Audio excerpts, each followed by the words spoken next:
Hi Papercraft friends, Lisa here. Welcome back to another video on my YouTube channel. Today I'm sharing with you a speed colouring video where I've coloured in the MFT Cute Chemist stamp set with my Copic markers. I coloured these images for my next project, which I will be sharing on my next YouTube video, but unfortunately the video was becoming just a little bit too long, so I thought I'd shake things up a little bit and cut this one into a speed Copic colouring video. I hope you like it, and you'll also find all the links to the products and my blog post in the description below. Now on to the video. I hope you like it. Enjoy.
Well, that was fun. I hope you picked up some tips and tricks along the way in this video. If you enjoyed it, give it a thumbs up and consider sharing it with your friends online. Let me know if you like these speed colouring videos. If you do, I'll do more of them.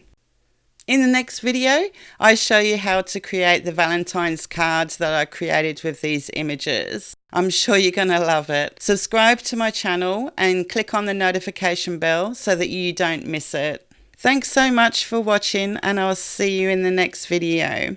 Here's 2 other videos that you may like to watch. Did you know that Christmas note cards make the perfect gift? And maybe you may like to try your hand at a pop-up card without using any box dies. Check it out. And don't forget to subscribe. Have a fun and creative day, and I'll catch you all soon. Bye.